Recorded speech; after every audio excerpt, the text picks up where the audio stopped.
cette promesse, de ce serment. Zacharie et donne cette promesse à Élishama, le serment de l'Éternel. La miséricorde de Dieu se manifeste. Jean veut dire la faveur de Dieu. Laissez-moi vous dire une chose. Savez-vous que vous êtes ici par la faveur de Dieu? Savez-vous que vous vivez par la faveur de Dieu? Que vous êtes né par la faveur de Dieu? Que vous allez mourir un jour dans sa grâce et dans sa gloire par sa faveur, vous entrez dans la vie éternelle? Que vous êtes des favorisés de Dieu, des bénis de Dieu, des gracieux de Dieu. Amen. Vous êtes des bénis de Dieu.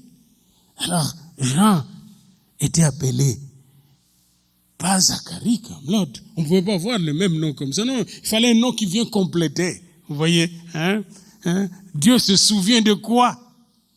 De sa promesse, de son serment, en donnant quoi? En donnant sa faveur à Israël et au monde.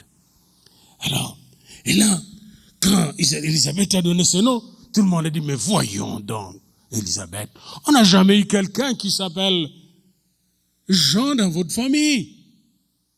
Ça se peut-tu, en bon Canadien? Ça se peut-tu? Élisabeth dit, oui, c'est ça. Elle a dit, bon, patron, viens donner le nom vous-même. Et le patron ne pouvait pas parler. Le patron était devenu muet depuis 9 mois. Il ne pouvait pas parler. Savez-vous pourquoi il ne pouvait pas parler? Parce que comme il était un type de doute, il allait contaminer sa femme de la sémence de doute. Ça allait bloquer même son corps de recevoir l'enfant. Dieu a fermé la bouche. Parfois, Dieu va fermer votre bouche pour que vous ne puissiez pas bloquer les bénédictions qu'il veut vous donner. Amen. Parfois, nous devons la fermer et laisser le Seigneur agir. Amen. On n'a pas besoin de trop parler.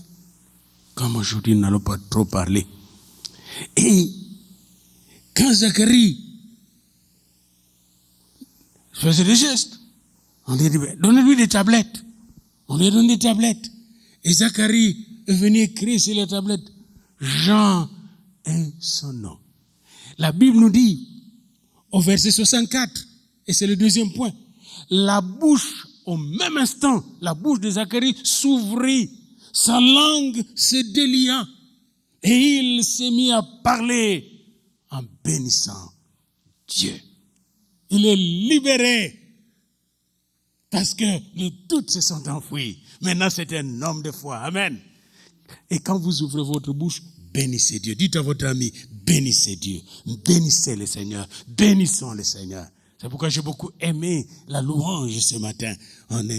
Merci Patrick de nous avoir vraiment amené au trône de la grâce en louant et en bénissant le Seigneur, en adorant le Seigneur.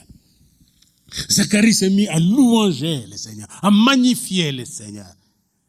Savez-vous, bien-aimés, vous n'avez jamais perdu de voix peut-être dans votre vie. J'étais parti à Béni, et prions pour cet endroit, on pourra revenir là-dessus, on a beaucoup de choses à se dire. À Béni, c'est une petite ville très très avancée qui se trouve à l'est du Congo, et dans cette ville, on tue beaucoup de gens aujourd'hui. Mais à ce moment-là, il y avait un peu de paix dans cette ville, et j'étais invité pour une grande campagne d'évangélisation. Alors je prêchais, je ne sais pas, devant 15 000, 20 000 personnes, c'était plein, sur une montagne, et les gens avaient tout fait pour avoir des micros et des haut-parleurs pour que ce soit vraiment bien. Puis tout le monde était là, les catholiques, les protestants, les fétichistes, tout le monde était là pour écouter l'évangile pendant 4 jours. Je prêchais sur l'évangile de Jean. Le deuxième jour, après avoir prêché le deuxième jour, la voix est partie à la fin, vers la fin. Juste avant l'appel au salut, je cherche la voix était totalement partie. Et là, j'ai dit à mon traducteur, viens, continue, fais l'appel au salut. Puis il est venu, comme il me traduisait en Swahili, il est venu, parce que je prêchais en français, il me traduisait en Swahili. Il est venu, il a fait la prière, nous sommes partis, tout le monde était sûr que la voix de l'évangéliste est partie. Le lendemain, dans la nuit, je me suis agenouillé devant le Seigneur pour implorer sa miséricorde. N'oubliez pas, Johannes, sa faveur. J'ai demandé à Dieu et je lui ai rappelé ses promesses. C'est lui qui m'a envoyé de ne pas faire honte en son nom. Seigneur, c'est toi qui nous as envoyés ici. Fais pas honte à ton nom, donne gloire à ton nom. Vers 3h ou 4h du matin, si je me souviens, la voix est revenue. La voix est revenue alors que je pleurais en priant. Et quand la voix est revenue, elle était devenue précieuse. Je la gardais. On est allé à table vers 7h, 8h pour manger. La campagne devait commencer à 14h. Les gens me parlaient, je ne parlais pas. Je ne parlais pas, je gardais ma voix. Et j'étais sûr que je n'avais pas de voix. Les gens me parlaient, je ne parlais pas. Je gardais ma voix, je priais. J'entrais dans mon coin, je priais même en langue. Je ne priais pas en langue humaine. Je priais en langue de l'esprit. Je ne voulais pas rentrer encore dans le monde. J'ai dit, aujourd'hui, il y aura une grande bataille. Et le Seigneur va vaincre. Et à 2h, on marchait toujours. Et on faisait une longue marche. Puis on arrivait à la place de la campagne. Puis beaucoup de gens venaient avec des motos, avec des voitures et tout ça, on marchait. Et je pense que le Seigneur a voulu m'humilier parce que quand nous étions rassemblés là-bas quand nous sommes arrivés, il y avait 2000 voitures à peu près qui sont venues nous accueillir avec des motos, avec 2 chevaux de l'Arabie Saoudite. Nous accueillir à l'aéroport pour faire la marche sur la ville. On était accueillis vraiment comme Jésus quand il a marché sur Jérusalem. Et Dieu voulait nous garder humbles. Et je pense que il a bien fait de m'enlever d'abord la voix. Et quand je suis arrivé là à la place, tout le monde chantait. Je ne chantais pas, je levais les mains. Je ne chantais pas. J'étais content, je levais les mains. Je ne disais rien. Tout le monde savait, est-ce que l'évangéliste a la voix ou il n'a pas de voix, ou un autre va prêcher. Il y avait quelqu'un qui se préparait même pour prêcher.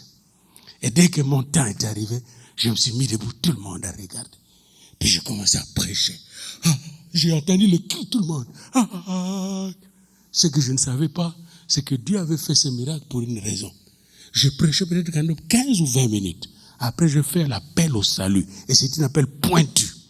Il y avait des féticheurs, des sorciers avec leurs appareils de sorcellerie qui étaient là. Ces jours-là, ils ont tout déposé au pied de la croix de Jésus. On a tout brûlé. On a délivré des gens, des multitudes ces jours-là. On a prié sur des gens qui étaient vraiment possédés et qui ont confessé comment ils lançaient des sorts contre l'homme de Dieu pour que la campagne ne puisse pas réussir. Je ne savais pas tout ça, mais Dieu a permis ces miracles pour ouvrir le cœur. Dieu a permis les miracles de Zacharie pour ouvrir le cœur, je suis sûr, ouvrir le cœur des gens de sa génération. Parce que quand ils ont vu Zacharie en train de bénir le Seigneur, de louer le Seigneur, la Bible nous dit la crainte s'emparait de tous les habitants de l'entour. Et j'ai vu ça dans ma vie, j'ai eu cette grâce à bénir, de voir la crainte de Dieu s'emparer des gens. Le lendemain, c'était plus la même campagne. On a monté une autre dimension. Parce que le lendemain, c'était sur le mariage. Et quand je prêchais sur le mariage, il y avait des mariages qui étaient totalement partants. Dieu a vraiment réconcilié. Il y avait un homme qui avait une voiture Mercedes, une nouvelle. Sa femme n'entrait jamais dans sa Mercedes depuis qu'il l'avait achetée. C'est l'homme qui m'a ramené à l'aéroport d'ailleurs, parce qu'après la campagne, je suis allé prendre mon avion. L'homme a confessé avec sa femme. Il dit, c'est la première fois qu'il est entré dans ma voiture. Tu as parlé juste pour nous. Et c'était exactement le problème que j'avais dans ma maison. Et je suis allé chercher ma femme et je l'ai mise dans sa voiture. Ma femme, dites-lui que tu m'as pardonné. Et à l'aéroport même, Dieu a fait des miracles. Bien-aimé, quand l'homme cesse de parler avec son propre raisonnement, pour parler avec la parole de Dieu, avec l'Esprit de Dieu, les gens sont touchés, les gens sont bénis, les gens sont réconciliés, les gens sont délivrés, les gens sont guéris. Alléluia! Glorifions le Seigneur, applaudissons Jésus-Christ, le Seigneur bien-aimé. Alors, quand Zacharie a commencé à prophétiser, bien-aimé, qu'est-ce qui est arrivé? Oh, mon bien-aimé, mes bien-aimés, la crainte s'emparait de tous les habitants de l'entour et dans toutes les montagnes de Judée. C'était l'actualité, dans toutes les montagnes de Judée. Vous avez entendu, c'est Zacharie qui était devenu muet pendant 9 mois. Sa femme qui était stérile et avancée en âge, a mis au monde, lui était muet pendant 9 mois. Et il semblerait que c'est l'ange Gabriel qui l'a frappé et de ses défauts parce que, justement, de cette malédiction parce que il voulait le libérer de l'esprit de doute. Alors vous aussi ne doutez plus, hein. Quand Dieu parle, il faut accepter. C'est devenu le message sur toutes les montagnes de Judée. Pour ceux qui connaissent la Judée, c'est plein de montagnes et je bénis Dieu qui m'a permis de visiter cet endroit. Des endroits très bénis de la terre. Oh, bien-aimé. Et sur chaque montagne, on entendait parler de Zacharie, on entendait parler de Jean, on entendait parler d'Élisabeth. Autrement dit, Dieu était en train de préparer le cœur pour recevoir Jésus-Christ qui venait. Savez-vous que Dieu vous prépare pour apporter la bonne nouvelle aux autres? Amen. Alors, bien-aimés, Zacharie a ouvert la bouche, il n'était plus le même. C'était plus le simple sacrificateur. Il n'y avait plus de rites et de coutumes et de traditions religieuses ou juives. C'était le prophète de Dieu. Amen. La Bible nous dit, verset 67, Zacharie, son père, fut rempli du Saint-Esprit et il prophétise. Quand il est rempli du Saint-Esprit, bien-aimé, ta langue change. Tu prophétises, tu proclames la parole de Dieu, la parole qui délivre, qui sauve, qui guérit. Savez-vous quand Abraham était allé à Guérar, chez Abimelech, et qu'il avait dit à Guérar que Sarah n'était pas sa femme mais sa sœur. Et puis Abimelech a voulu prendre cette femme. Puis Dieu a parlé à Abimelech en songe que c'est pas sa sœur, c'est sa femme. Et attention, cet homme est prophète. C'est la première fois que Dieu utilise le mot prophète dans la Bible. Cet homme est prophète. Retourne à sa femme, remet à cet homme sa femme. Et il va prier sur toi. Et tu seras guéri parce qu'ils étaient frappés tous de stérilité dans cette maison du roi des Philistins à Gaza, dans l'actuel Gaza. Et Abraham pria sur toute la famille.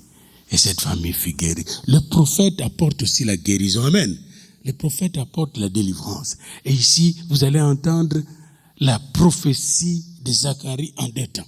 Premièrement, au verset 68 jusqu'au verset 75, Zacharie prophétise sur la venue du Messie. Il dit, béni soit le Seigneur, le Dieu d'Israël, de ce qu'il a visité et racheté son peuple. Il a pris conscience que Dieu a visité et racheté. Ça veut dire quoi? Ça veut dire que son peuple était perdu, acheté par Satan, dans le marché de Satan. Gratuitement, il était pris par Satan. Mais Jésus qui va venir va retirer son peuple du marché de Satan. Verset 68. Béni soit le Seigneur, le Dieu d'Israël, de ce qu'il a visité et racheté son peuple. Il nous a suscité un puissant Messie. À la place de sauveur, mettez Messie. Il nous a suscité un puissant Messie. Dans la maison de David, son serviteur, comme il avait annoncé par la bouche de ses saints prophètes des temps anciens. Un sauveur qui nous délivre de nos ennemis et de la main de tous ceux qui nous haïssent.